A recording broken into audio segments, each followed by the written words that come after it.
Lille est un non-lieu du catholicisme depuis les origines de la ville. En même temps, c'est une terre d'immigration qui a amené avec elle un renouveau du protestantisme, une petite communauté juive et une importante communauté musulmane.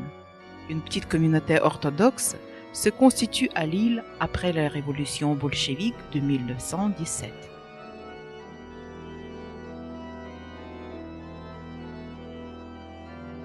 La cathédrale Notre-Dame de la Treille, de style néo-gothique, située dans le quartier du Vieux-Lille, attire l'œil par sa beauté et son austérité.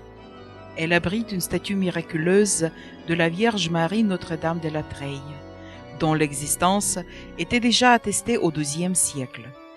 La cathédrale doit son nom à la statue de la Vierge. 3 faits miraculeux sont associés à la statue qui est devenue la patronne de la ville.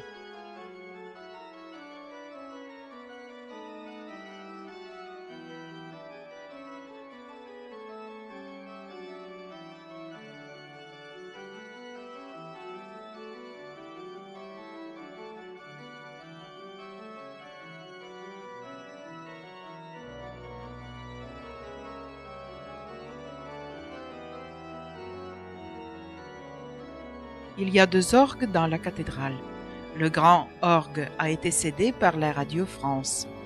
L'orgue néoclassique pèse 41 tonnes. L'orgue de chœur est construit en 1869.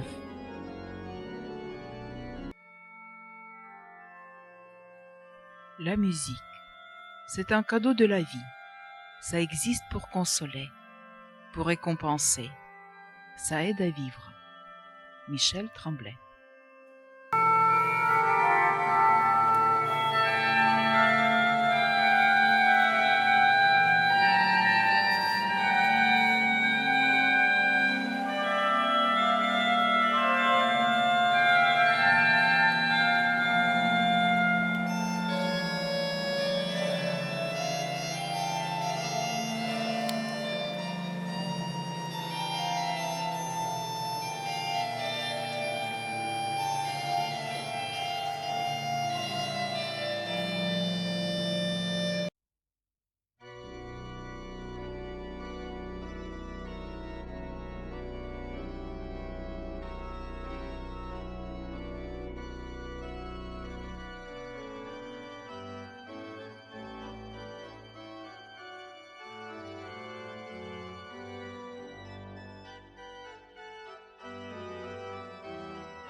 La construction de la cathédrale a débuté en 1854 pour s'achever en 1999 par une façade très moderne et sobre, grise à l'extérieur et orange translucide à l'intérieur.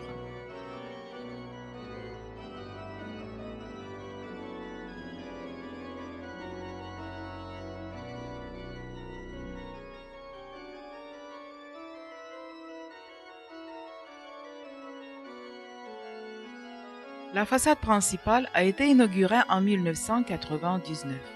Sa partie centrale est composée d'une ogive de 30 mètres de haut, tapissée de 110 plaques de marbre blanc de 28 mm d'épaisseur, que soutient une structure métallique.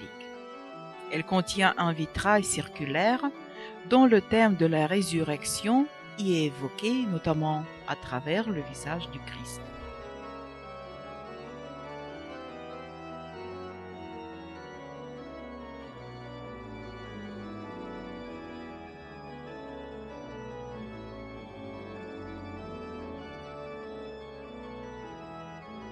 La Sainte-Chapelle est inspirée de la Sainte-Chapelle de Paris. Elle comporte 11 grands verrières relatant la vie de la Vierge Marie et l'histoire de Notre-Dame de la Treille. Les mosaïques murales représentent 12 femmes de l'Ancien Testament.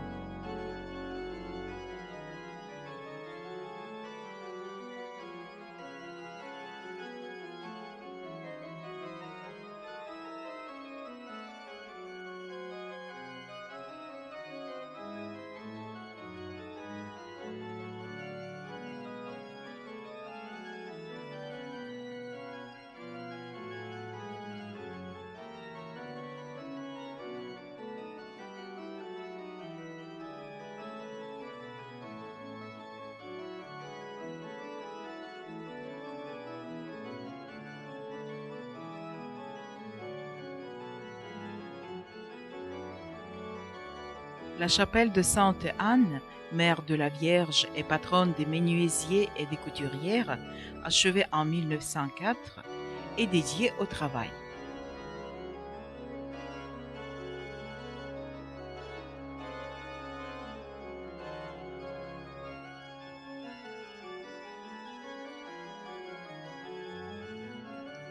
La chapelle de Saint-Charles-le-Bon est dédiée à ceux qui ont fait la grandeur de la Flandre, et en premier lieu à Charles le Bon, qui a participé à la première croisade.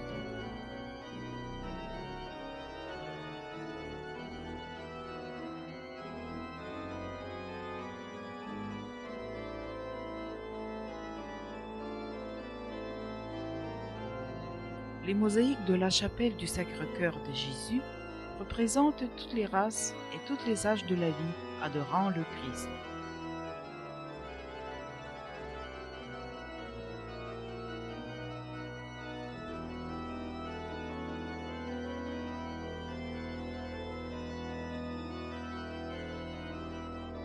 La chapelle de Sainte Jeanne d'Arc, qui a été canonisée par l'Église, possède 3 verrières qui racontent la vie de Jeanne d'Arc, sa mission, sa carrière et son martyre.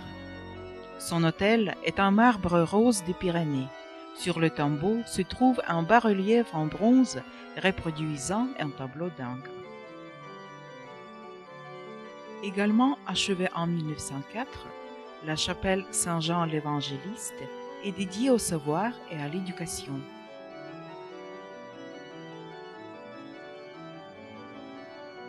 Pendant les grandes fêtes religieuses, beaucoup de paroissiens assistent à la messe. On entend les cloches sonner et l'orgue jouer en s'adressant aux cieux.